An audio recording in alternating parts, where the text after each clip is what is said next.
हमारी जो कुंडली में जो ग्रह होते हैं या जो ग्रह योग होते हैं जो अचानक से धन दे भी सकते हैं। कि आपने देखिए हर कुंडली के अंदर कोई ना कोई एक ऐसा ग्रह होता है जो आपको बहुत पैसा दे सकता है। तो समझ लो कि वही ग्रह जो आपको अचानक से पैसे देगा, चाहे वो आपको लॉटरी से पैसा मिल जाए, चाहे वो आपको कोई गिफ्ट कर जाए। आपने सोचा ना हो कि मेरे को तो मेरे नाना जी की प्रॉपर्टी थी, मुझे तो पता ही नहीं था ये मुझे मिल जाएगी। कोई भी व्यक्ति अपनी कुंडली देखे, उस कुंडली के अंदर, हमारी कुंडली के अंदर एक भाव होता है जिसको बोलते हैं हम अष्टम भाव। अष्टम भाव का अर्थ होता है कि वो जो भी घटना करता है वो अचानक से करता है। उसको गुप्त ज्ञान भी कहते हैं और उसको हम दबा हुआ धन भी कहते हैं। उस जगह से हम दबा हुआ धन भी देखते हैं। नमस्कार, मैं उमेश पंडित और आप देख रहे हैं द उमेश पंडित शो। और आज हमारे साथ हैं ज्योतिष जगत के जाने माने पहचाने प्रख्यात चेहरे पंडित ललित गोस्वामी जी। तो आइए हम उनसे बात करते हैं, चर्चा करते हैं कुछ सुलझे कुछ अनसुलझे पहलुओं के बारे में। नमस्कार पंडित जी। नमस्कार, राधे राधे। कैसे हैं आप? मैं बढ़िया, आप बताएं। बढ़िया पंडित जी। आजकल हम देख रहे हैं कि सोशल मीडिया पे या समाज में बहुत सारे जो है पंडित लोग या दूसरे लोग जो हैं ज्योतिष को लेके अलग अलग भ्रांति समाज में फैला रहे हैं और भविष्य तो सब बता रहे हैं, पर वो कितना सटीक है और कितना सही है वो लोगों को समझ में नहीं आ रहा है। मगर लोग जो है एक भेड़ चाल जैसे होती है समाज में, उस चाल पर चल पड़े हैं। तो उन्हीं कुछ अनसुलझी बातों को लेकर हमने ये program the Umesh Pandit show आपके साथ रखा है। और हम चाहते हैं कि जो हमारे जो व्यूअर्स हैं और हमारे जो दर्शक हैं वो जो है समाज की और ज्योतिष की एक सच्चाई को समझें। और ज्योतिष एक हमारी बहुत पुरानी विद्या भी है और इस विद्या को मतलब बहुत पुराने समय से राजा महाराजाओं के जमाने से लोग जो है मानते भी हैं, समझते भी हैं और आज तक उसका एक चलन है एक विद्या के रूप में। तो मैं ये जानना चाहता हूं कि जो आजकल चल रहा है समाज के अंदर, जैसे ज्योतिष लोग बता रहे हैं, क्या सारी बातें सच हैं? जैसे कि मैं एक एग्जांपल के तौर पे एक बात आपसे पूछना चाहता हूं कि क्या हम अपनी कुंडली देखकर हम ये पता कर सकते हैं या हम ये समझ सकते हैं या ज्योतिष के द्वारा हम ये पता लगा सकते हैं कि कब हमारे पास जो धन है वो जाएगा या आएगा, कब हम धनी बनेंगे, कब हम फकीर बनेंगे? तो जैसा आजकल ज्योतिष लोग बता रहे हैं, तो ये कितनी सच्चाई है इसके अंदर, मैं आपसे जानना चाहता हूँ। देखिए, ऐसा होता है कि कुंडली देखकर हम ये पता लगा सकते हैं कि हमारे पास कब धन बहुत ज्यादा मात्रा में आएगा और कब हमारे पास से वो धन जा सकता है या चला जाएगा। कारण कोई भी बनता है जी, ठीक है, लेकिन ये हम कुंडली अध्ययन करने के बाद ही बता पाते हैं। ठीक है, अब क्या होता है, कई बार आपने देखा होगा कि कोई व्यक्ति शुरू से बहुत पैसे वाले घर में पैदा हुआ, जी जी बिल्कुल, और उसके बाद जो उसका पूरा जीवन रहा बड़ा लग्जरी रहा, लेकिन एकदम से चाहे वो 25 साल की एज के बाद, 30 साल की एज के बाद या 35-40 की एज के बाद एकदम से कुछ ऐसा हुआ कि जिसके पास 10-10 मकान थे वो खुद एक किराए के मकान पे रह रहा है। जो एक दिन में 4 जोड़ी कपड़े बदलता था वो आजकल एक जोड़ी कपड़े जो है वो 4 दिन तक चला रहा है। तो ये दशा का ही तो खेल होता है सारा का सारा। तो आपके ऊपर जब कोई अच्छी महादशा आती है, चाहे वो 7 साल की आए, 10 साल की आए, 18 साल की आए, तो वो दशा, खास तौर से हम धन की बात कर रहे हैं, तो यदि वो धन के घर से रिलेट हो जाती है कि धन के घर में बैठी है और उसकी सीधी दृष्टि जो है वो प्लैनेट मजबूत है, मतलब अपनी खुद की राशि का है या स्व राशि का, उच्च राशि का है, और वो सीधे अष्टम स्थान को देखता है, तो ऐसे में व्यक्ति धनवान होता चला जाता है उस दशा के आने पर। और यदि वो दशा चली जाती है और उसके बाद कोई नीच का प्लैनेट शुरू हो जाता है तो वहां पर वो धन उसका जाना तय हो जाता है। तो इसीलिए धन आना या कम आना या ज्यादा आना या उसका जो है खराब हो जाना, ये सब दशाओं के ऊपर डिपेंड होता है। अब आपने जैसे सवाल पूछा है तो उसका मैं आपको एग्जांपल देता हूं कि ये कोई भी व्यक्ति जिसको थोड़ी बहुत भी अगर ज्योतिष की नॉलेज हो, ज्ञान हो, तो वो खुद अपनी कुंडली देख सकता है। कैसे कि कुंडली के अंदर अगर कोई भी प्लैनेट हो, चाहे वो सूर्य हो, चंद्रमा हो, मंगल, बुध, बृहस्पति, शुक्र, शनि, राहु, केतु, कोई भी प्लैनेट हो, यदि वो अपनी उच्च राशि में बैठे हैं और उसका संबंध सीधा सीधा कुंडली के अष्टम भाव से हो जाता है, यानी कि उसकी दृष्टि जो है किसी भी रूप में अष्टम हाउस पर पड़ जाती है, तो ऐसे व्यक्ति के पास उस ग्रह से उसको पैसा मिलेगा। तो अगर उसको पैसा चाहिए तो उस ग्रह को वो मजबूत करे। अब पैसा कितना आएगा? जितनी ताकत उस प्लैनेट के अंदर होगी, जो ग्रह उसको पैसा दे सकता है। लेकिन अब यहाँ पर पैसा जा भी सकता है। वो कैसे कि हमने कहा कि उच्च का प्लैनेट हो, अपनी खुद की राशि का, जिसको हम बोलते हैं ज्योतिष की भाषा में 100 राशि, Right. तो उस राशि का हो तो वो पैसा देगा। अब कोई नीच का प्लेनेट बैठ जाए, ठीक है, कोई शत्रु राशि में बैठ जाए Right. और उसकी दृष्टि भी अष्टम हाउस पर चली जाए, तो वहां पर वो पैसा वापस भी ले लेता है, यानी कि उसका पैसा खराब कर देता है। और हम बार बार ये अचानक शब्द यूज कर रहे हैं, वो इसलिए कर रहे हैं क्योंकि जो अष्टम हाउस है वो हमारा अचानक वाला हाउस है। अच्छा। वहां पर देखो उसको अति पीड़ा हाउस भी बोलते हैं, साथ ही साथ उस घर से रिलेटेड जो भी घटनाएं होती हैं वो अचानक होती है, यानी अचानक से 10 लाख रुपए आने और अचानक से 15 लाख रुपए जाने, या जो आपके पास थे वो तो चले गए, उल्टे आपने जो है कर्जा ले लिया, राइट, और आप वो भी नहीं दे पा रहे। तो ये जो होता है आपका, ये सब हम कुंडली में एक प्लैनेट हमको देखना पड़ता है कि आपका प्लैनेट कैसा है, तो उसके हिसाब से तो हर किसी की कुंडली में वो प्लैनेट अलग बनेगा। तो पंडित जी, हम ये जानना चाहते हैं अपने दर्शकों के लिए कि हमारी जो कुंडली में जो ग्रह होते हैं या जो ग्रह योग होते हैं, तो उनमें क्या इस तरह के भी ग्रह होते हैं कि जो अचानक से धन दे भी सकते हैं और अचानक से धन ले भी सकते हैं? बिल्कुल, बहुत अच्छी बात पूछी आपने। देखिए, हर कुंडली के अंदर कोई ना कोई एक ऐसा ग्रह होता है जो आपको बहुत पैसा दे सकता है, और कोई ना कोई ऐसा ग्रह होता है जो आपसे वो पैसा छीन भी सकता है, ठीक है। फॉर एग्जाम्पल मैं आप लोगों को बता रहा हूँ कि जैसे कि कोई भी व्यक्ति अपनी कुंडली देखे, उस कुंडली के अंदर, हमारी कुंडली के अंदर एक भाव होता है जिसको बोलते हैं हम अष्टम भाव। अष्टम भाव का अर्थ होता है कि वो जो भी घटना करता है वो अचानक से करता है, उसको गुप्त ज्ञान भी कहते हैं और उसको हम दबा हुआ धन भी कहते हैं, उस जगह से हम दबा हुआ धन भी देखते हैं। तो यदि कुंडली में, किसी भी व्यक्ति की कुंडली में यदि कोई भी उच्च राशि का प्लैनेट अगर उस घर के ऊपर अपनी दृष्टि डाल देता है, तो समझ लो कि वही ग्रह जो आपको अचानक से पैसे देगा, चाहे वो आपको लॉटरी से पैसा मिल जाए, चाहे वो आपको कोई गिफ्ट कर जाए। आपने सोचा ना हो कि मेरे को तो मेरे नाना जी की प्रॉपर्टी थी, मुझे तो पता ही नहीं था ये मुझे मिल जाएगी। अच्छा, मतलब कहने का ये है कि दबा हुआ धन यही है? दबा हुआ धन यही है। दबा हुआ धन ये नहीं है कि आपने जो है किसी पार्क में जाके आप बोलते हैं ना कि जमीन में से निकलेगा। नहीं नहीं नहीं, ऐसा कुछ नहीं है। ये एक जमाना हुआ करता था, अब तो निकलता ही नहीं है। अब तो जो है दबा हुआ धन इसे ही कहते हैं, ठीक है। अब साथ ही साथ मैंने आपको बताया ना, तो अब हमें ये भी देखना पड़ेगा कि जो उच्च का आपका प्लैनेट है जो उस घर को देख रहा है, उसकी हमें मजबूती भी देखनी पड़ेगी। अगर वो वीक है तो वो वीक सिस्टम के हिसाब से आपको पैसा देगा, थोड़ा थोड़ा देगा। अगर वो बहुत अच्छी कंडीशन में है, मजबूत है, पावरफुल है, तो वो आपको बहुत ज्यादा पैसा देगा। इसी प्रकार से कोई ना कोई एक ऐसा प्लैनेट होता है जो अपनी नीच राशि में बैठा हो या अपनी शत्रु राशि के अंदर बैठा हो, और उस ग्रह की दृष्टि अगर अष्टम भाव पर चली जाती है, तो फिर वो अचानक से आपके पास जो 10 लाख रुपए रखे हैं, 15 लाख रुपए रखे हैं, वो अचानक से आपके पास से चले जाएंगे। चाहे वो आपके घर में किसी की बीमारी में चले जाएं, या आप किसी को उधार दे दो कि भाई चलो ये कह रहा है मेरे को 1 साल बाद दे देगा, वो पैसा ही आपको ना दे, तो मतलब कारण कोई भी बन जाएगा, वो पैसा चला जाएगा। तो हमेशा अपनी कुंडली में सबसे पहले ये जरूर देखना चाहिए कि आपको पैसे देने वाला ग्रह कौन सा है और पैसा छीनने वाला। तो फिर उन दोनों की रेमेडीज करो। जो छीनने वाला है उसको शांत करो, उसको खुश करो, ताकि वो आपके साथ कुछ गलत ना कर दे, और जो अच्छा है उसको भी प्रसन्न करो, उसको भी खुश करो, तो वो जितना दे रहा है उससे ज्यादा आपको दे दे। तो ये पता लगा सकते हैं।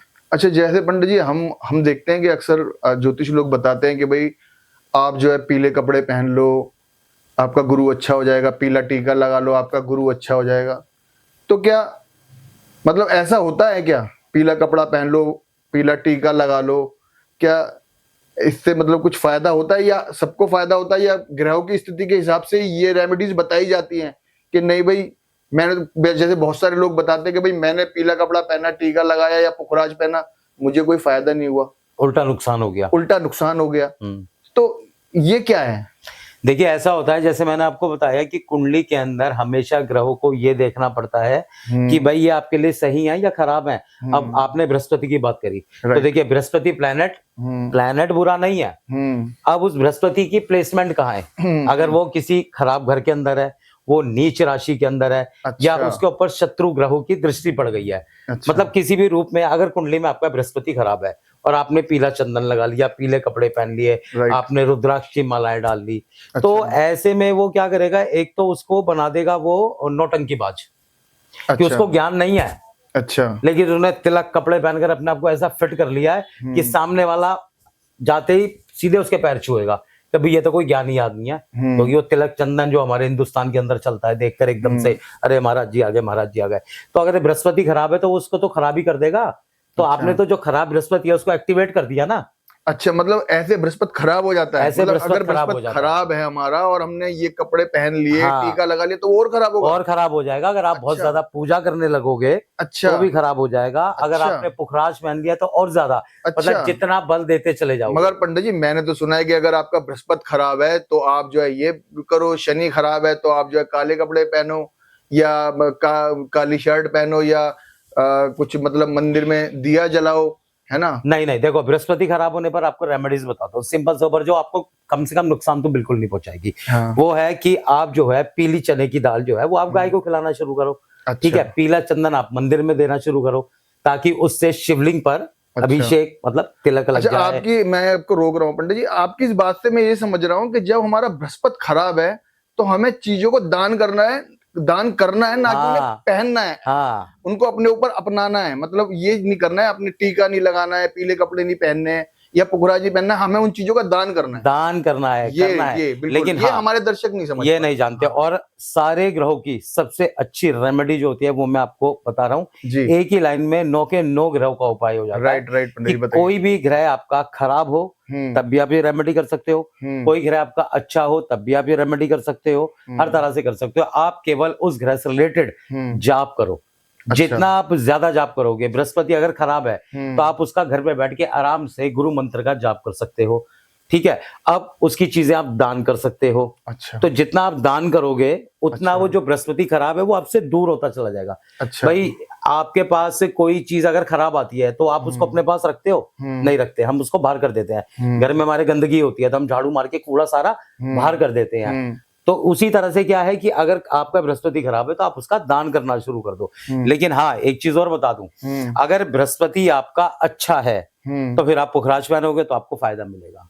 आप लाइट कलर के कपड़े पहनो, पीले कलर के कपड़े पहनना जरूरी नहीं है, आप लाइट कलर के कपड़े पहनो, क्रीम कलर के पहनो। अच्छा, मतलब जन्म कुंडली में अगर हमारा बृहस्पति अच्छा है अच्छा, तब हम ये तब आप ये रेमेडीज कर सकते हैं। लेकिन इसमें भी आप जाप कर सकते हो। अच्छा। जाप आप खराब गुरु में भी कर सकते हो, सही गुरु में भी कर सकते हो। लेकिन इसमें आप पीली चीजों को पहन सकते हो, आप चंदन भी लगा सकते हो। जाप यानी कि मंत्र। हाँ, और बृहस्पति हमेशा ज्ञान देता है। ज्ञान का मतलब ये नहीं कि वो केवल आपको साधु ही बनाएगा। ज्ञान का मतलब ये होता है आप किसी भी चीज के अंदर आपको बहुत अच्छी नॉलेज होगी, आपने PhD कर ली होगी, अच्छा, है ना, आपने बहुत अच्छी ग्रेजुएशन कर ली। बनाता है। कोई कहता है कि इंडिया के अंदर तो 3 ही सीट थी, 4 ही सीट थी, उसमें मेरा 1 नंबर आ गया, मेरी पढ़ाई लिखाई। तो ऐसा नहीं है कि उसने बहुत बड़ा तीर मार लिया।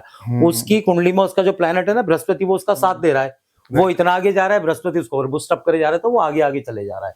तो ये बृहस्पति का। और आपको एक चीज और बता दूं, बृहस्पति खराब होने से क्या होता है कि किसी ने PhD भी कर ली, उसके बाद भी वो कहता है कि मुझे मेरे लेवल की जॉब मिल ही नहीं रही है। अच्छा। किसी ने टीचिंग की पढ़ाई पूरी कर ली, सारे कोर्स कर लिए जो भी होते हैं, उसके बाद भी वो कह रहा है कि मैं तो प्राइवेट स्कूल के अंदर पढ़ा रहा हूँ या किसी कोचिंग सेंटर में पढ़ा रहा हूँ, मुझे एक अच्छी जॉब, एक अच्छा टीचर मैं बन ही नहीं पा रहा, जबकि उसे नॉलेज बहुत है। उसका कारण क्या है कि जब अगर उसका बृहस्पति खराब होगा या उसका बृहस्पति अच्छा होने के बाद भी किसी नेगेटिव प्लैनेट से दृष्ट हो जाएगा, तो बृहस्पति जो है अपने आप को पावर दे ही नहीं पाता, आगे बढ़ ही नहीं पाता। तो वो उसकी जिंदगी ऐसी चलती रहती है, कभी रुका कभी चला, कभी रुका कभी चला।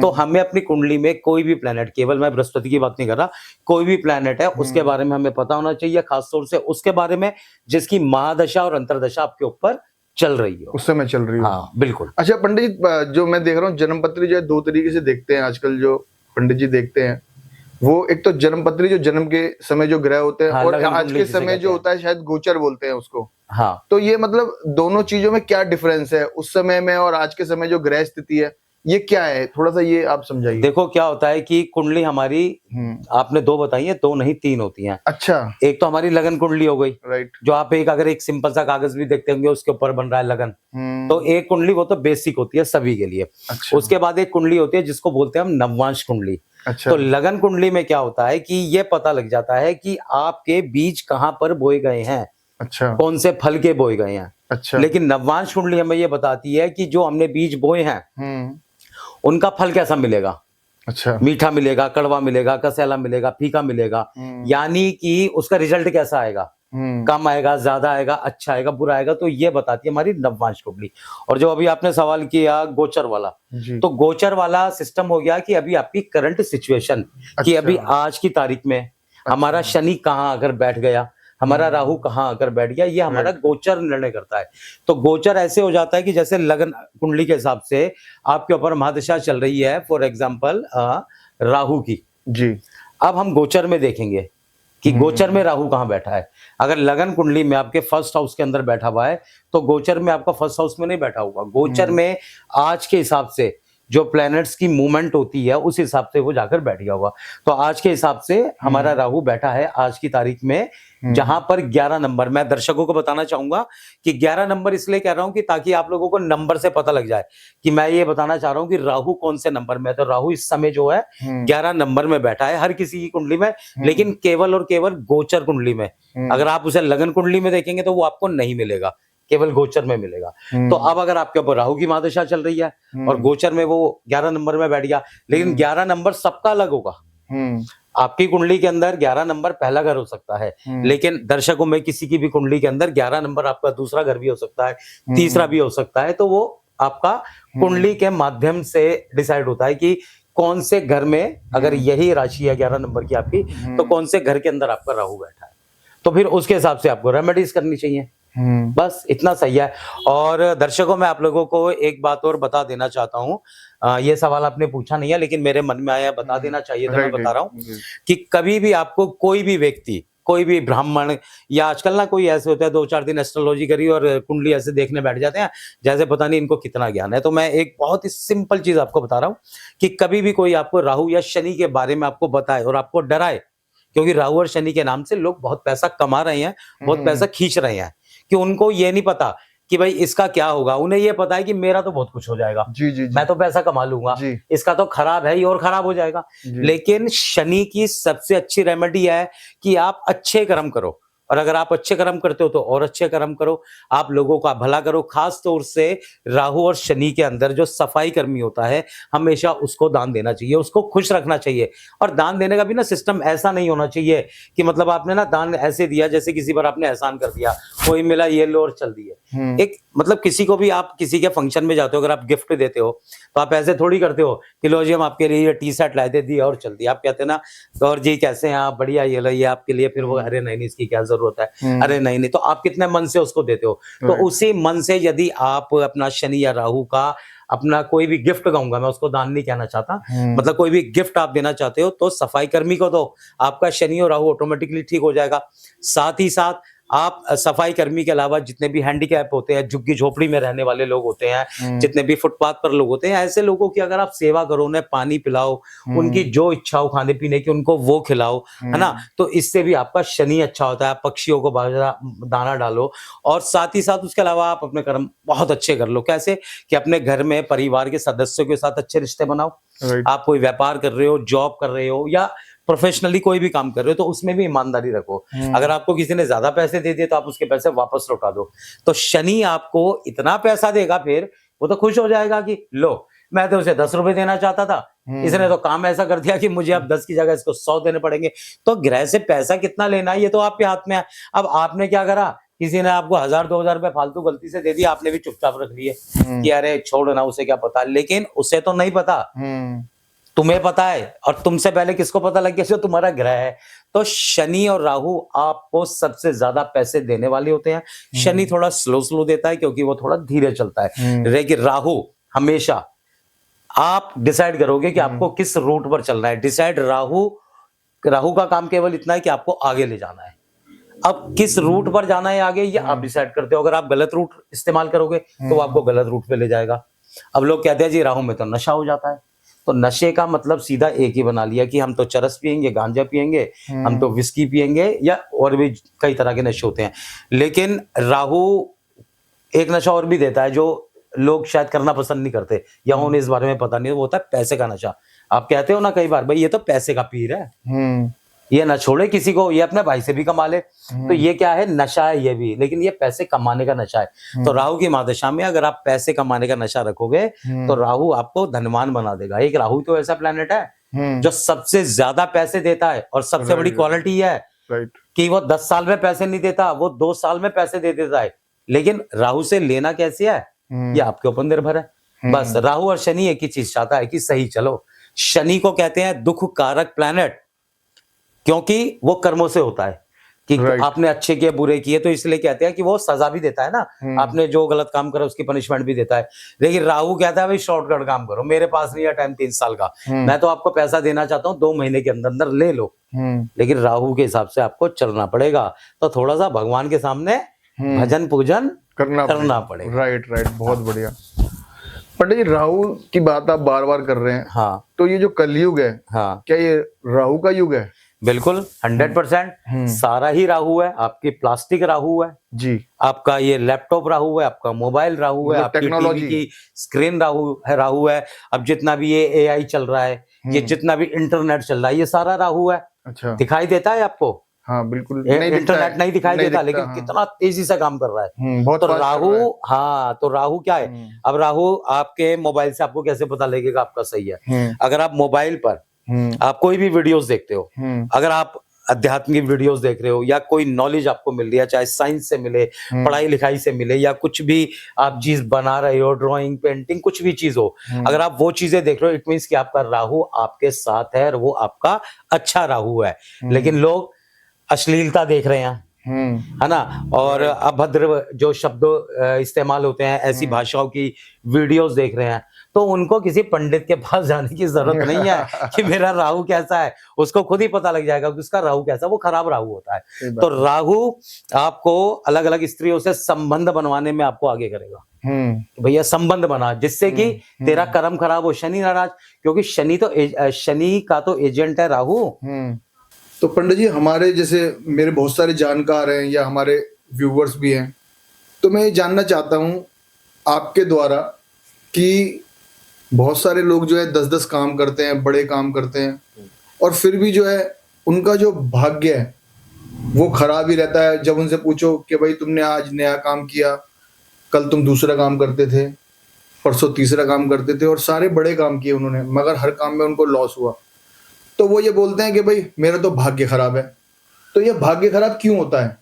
तो इस बारे में आप थोड़ा हमें बताइए।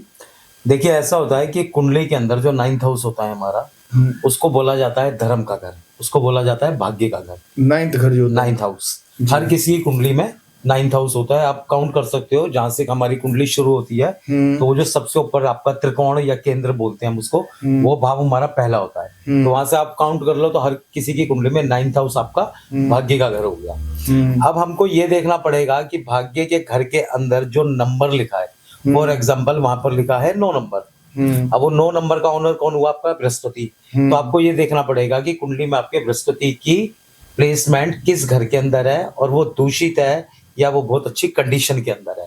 अगर वो दूषित है तो आपका भाग्य, आप कोई भी काम करोगे आपका साथ देगा ही नहीं। तो हमको अपने भाग्य के घर को सही करना पड़ता है। तो उसके लिए उसके अंदर जो 9 नंबर लिखा है, अगर किसी की में 10 भी लिखा हो सकता है, 11 भी लिखा हो सकता है, तो जो भी नंबर है उसका जो ऑनर होगा प्लैनेट, उसको देखना पड़ेगा। अगर वो पीड़ित होगा तो आपका भाग्य साथ नहीं देगा। अच्छा, जो 9th घर, आपके कहने का मतलब जो 9th घर है वही हमारा, जो हमारी समृद्धि है या जो उन्नति है, वो उसको दर्शाता है। हाँ, क्योंकि आप कुछ भी करो जीवन में, उसके लिए आपका भाग्य आपका सही होना चाहिए। अच्छा, अगर आपको अच्छा स्वास्थ्य चाहिए तो भी आपका भाग्य साथ देगा। 9th घर है वो हमारा भाग्य का है, वो आपका भाग्य का। मान लो उसमें शनि बैठ गया, हाँ, तो फिर अब अगर उसके अंदर शनि बैठ गया, राइट, ठीक है, अब हम देख रहे हैं कि शनि तो बैठ गया, अब शनि कौन से घर का ओनर है? कुंडली के अंदर। अच्छा, अगर शनि कुंडली के अंदर आपके 6th हाउस का ओनर है, तो छठा घर हमारा रोग का होता है, ऋण का होता है, हमारे शत्रुओं का होता है। तो आपके भाग्य में कर्जा भी आएगा, बीमारी भी आएगी, और आपके शत्रु भी बढ़ेंगे। अब उनका लेवल कितना होगा? वो लो लेवल में आएगा, ये सब कुछ हाई लेवल में आएगा या मीडियम लेवल में आएगा। तो ये उस शनि की पावर के ऊपर देखा जाएगा कि शनि के अंदर अंशवाद कितनी ताकत है, वो उस हिसाब से देगा। और साथ ही साथ उस शनि जिस घर के अंदर बैठा है 9th हाउस के अंदर, उसके अंदर हमें नंबर भी देखना पड़ेगा, क्या नंबर लिखा है। अब अगर वहां पर 10 नंबर ही लिखा है या 11 नंबर लिखा है, तब तो आपका भाग्य आपका साथ देगा। क्यों? क्योंकि शनि भाग्य के घर में अपनी खुद की राशि में जाकर बैठ गया। तो अपने खुद के घर में तो किसी को कोई दिक्कत होती नहीं, भले उसकी झोपड़ी भी हो, उसे वहां सुकून मिलता है, क्योंकि वो आपका अपना घर है। तो वहां तो आपका भाग्य साथ देगा। लेकिन अगर आपके भाग्य के घर का ओनर ही अगर पीड़ित है, तो फिर आपका भाग्य आपका साथ नहीं देगा। तो फिर हमें अपने भाग्य को सही करने के लिए उस ग्रह को अच्छा करना पड़ेगा, और साथ ही साथ जो 9th हाउस होता है, अब आप नंबर हटा दो, उस 9th हाउस का जो ओनर है वो भी आपका ऑटोमेटिकली बृहस्पति होता है हर किसी की कुंडली के अंदर। तो एक अच्छा। तो आपको बृहस्पति को हमेशा सही करके रखना है, और साथ ही साथ जो नंबर लिखा है उस प्लैनेट को भी देखना पड़ेगा कि वो सही पोजीशन में है या खराब में है। खराब होगा तो उसको सही करो, तो जो भी गिरा होगा उस हिसाब से उसकी रेमेडी होगी। तो इस पंडित तरह जी, से मैं आपकी बात से यहाँ पे मैं रोक रहा हूँ, मैं आपकी बात से ये समझ पा रहा हूँ कि जो 9th घर है वो बृहस्पति का है, और बृहस्पति उन्नति देते हैं, मगर उस 9th हाउस में एक नंबर भी लिखा होता है। बिल्कुल। वो 3 नंबर भी हो सकता है, 2 नंबर भी हो सकता है, 1 नंबर भी हो सकता बिल्कुल, है। बिल्कुल। उन नंबरों के हिसाब से फिर ग्रह अलग अलग नाम से जाने जाएंगे, बिल्कुल, और फिर वो रेमेडीज, मतलब वो देखा जाएगा कि वो दोनों आपस में मैच कर रहे हैं कि नहीं कर रहे हैं। बिल्कुल। जैसे बृहस्पति के साथ राहु बैठ गया तो बृहस्पति खराब हो गया, शायद ऐसा होता है क्या? क्योंकि वो गुरु चंडाल दोष बन जाता है। अच्छा, गुरु चंडाल दोष बन जाता है। हाँ, तो ये मेरे को लगता है कि दर्शक अब इस बात को जो है बहुत अच्छे से समझ पाए होंगे कि कैसे जो है हम उन्नति करते हैं या तरक्की करते हैं, तो तरक्की करते हैं तो क्यों हमारे साथ हम बहुत सारे काम करने के बाद भी हमारा भाग्य खराब हो जाता है, या हम अपने भाग्य को कैसे अच्छा बनाएं। ये भी पंडित जी ने जो है हमारे को इस विषय पर बहुत अच्छे से समझाया। तो भाग्य पर अच्छे से काम करो, सारी चीजें सही हो जाएंगी। भाग्य अच्छे से, बिल्कुल। अच्छा, और वो भी 9th हाउस, 9th हाउस पे, और उसके अंदर जो नंबर है उसके ऑनर पर काम करो, बस उसके honor पे। सिंपल सी बात है, यही तो पकड़ना है। अब लोग बता कुछ छोड़ देते हैं, वो कह रहे मेरा काम नहीं चल रहा। अरे भाग्य तो देखो कि आपने तो बता दिया ये काम मत करो, ये कर लो, वो कह रहा मेरा वो भी नहीं चल रहा। इसका मतलब कौन दिक्कत कर रहा है? पंडित जी, भाग्य। 9th हाउस जो है ऑनर का मतलब ये हो गया कि एक मकान का मालिक जो है वो बृहस्पति है ना? बहुत बढ़िया, बहुत और बढ़िया जो बात। उसका किराएदार है वो कोई भी हो सकता है, बस। और अगर किराएदार खराब है तो मकान मालिक भी खराब है। कुंडली में जैसे हम करते हैं ना रजिस्ट्री, राइट। ये इसके नाम है, ये इसके नाम है, ये इसके नाम है, जी। तो कुंडली के अंदर भी जो घर है हमारे, जी। उसके अंदर जो नंबर लिखे होते हैं उन ओनर्स को, उनका जो है वो बना दिया जाता है मालिक, कि भाई इस घर की जिम्मेदारी तुम्हारी है, अब इसको कैसा रखना है। और वो तुम मालिक जानो। जन्म के समय पे ही बन जाता वो जन्म के समय, जब आपका जन्म होता है उसी समय वो आपकी कुंडली उस दिन के ग्रह नक्षत्र के हिसाब से है, बन जाती है।